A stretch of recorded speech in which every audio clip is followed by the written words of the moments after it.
and it looked good.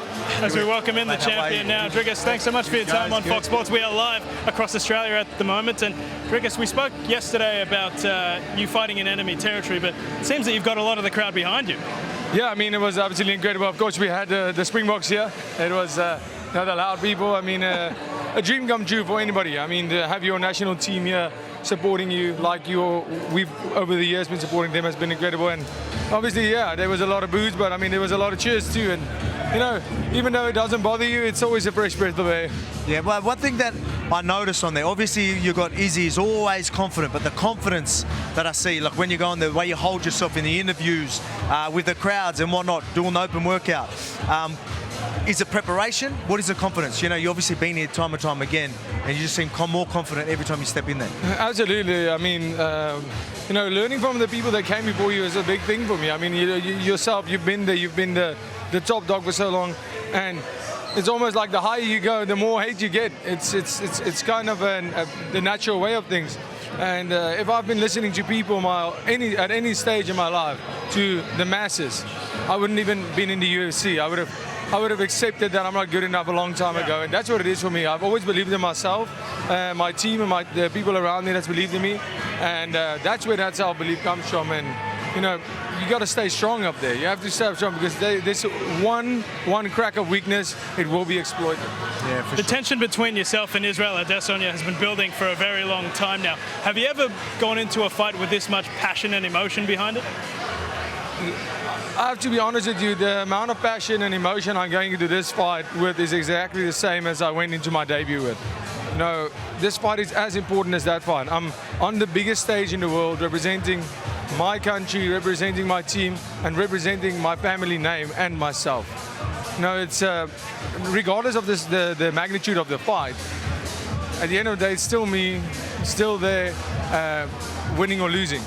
And that is the only thing that's important to me, is going out there and performing the way I know I can, and doing myself, my people, and my country proud. And one thing that I mentioned to him, like when I seen you at the UFC PI, like first time I was at face-to-face, I was like, man, he's that big dude. You know, me myself at the featherweight, I cut quite a bit. Yeah. The cuts, how are the cuts for you? Yeah, I mean, the cuts, I can be very happy. You know, I used to fight 170, which is crazy. But you know, obviously, about 5 years ago when I moved up to 185, we did it the correct way, and now I'm 30 years old. I've grown into this weight division, and I'm big for 185, but the weight cut, I've been here many times, and that's the important part. Obviously, I had to prepare for the fact that we only have 24 hours in Australia. The governing body makes that a rule, so it's different, and I had to prepare for that. I had to diet down a little bit more. Not too much more, but just, you know, we all know the last couple of kilos are the hardest one to come off. So earlier in the camp, I made sure we made the right, we made sure we started a little bit earlier, made sure that we are at a weight where we don't have to sit right now and be uncomfortable with the weight, doing the same weight cut with less time to recover.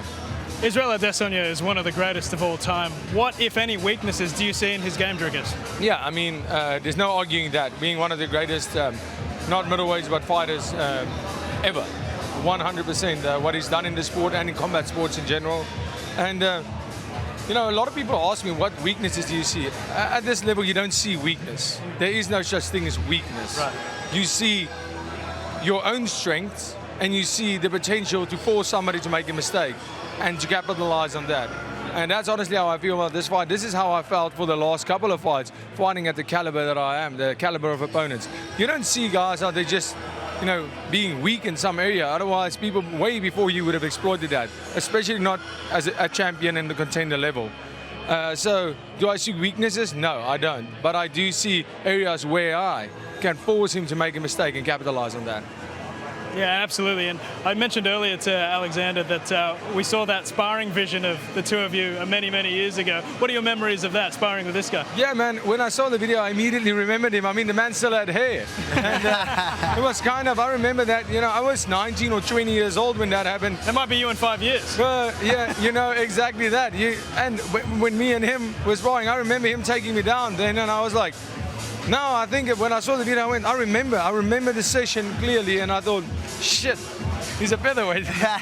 But I mean, It is crazy. So even when I see that footage, and then even having like we'll sparring, and then even having Izzy just come and randomly bump in, and you're just like, what? How did this happen in the middle of Thailand? It was just so weird. Like every time I see it, it blows me away. Especially to see the level that we're all at right now. 100%. You see so many killers come from Thailand. Obviously, especially in that day and age, I feel at around that time was 2013, 2014, and I mean, Peter Yan was in that room. Israel was in that room. Dan was in there. None of us were in the UFC yet, if I'm not mistaken. The only guy that really was making a name was Mayberg Tysonov at that stage, fighting in the UFC. I think he debuted. And you know, we're all chasing. That's a beautiful thing about this. We're all chasing the same dream of becoming. And look at it now. I mean, there's 3, 4, 5 world champions that were training at the same time. That wasn't even in the UFC yet. That's a special footage to see. You know, look at how far we've come, and all with the like-minded mentality. We got there in different routes, and you know, now we have rivalries.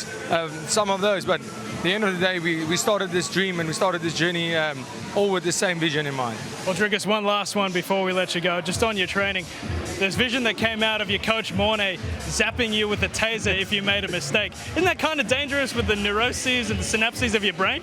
Yeah, well, I guess so. But you know what's more dangerous? Not keeping your hands up and getting knocked out. I promise you that. So I'll take the tase all day. You know, I'm rather going for that than you know. I'm thinking a knockout blow or anything in that kind of region is a bit more damaging to the brain than a little tase. You know. Champ, thanks so much for your time. We can't wait to see you in action this weekend. Thank you. Great to catch up. All the best to you.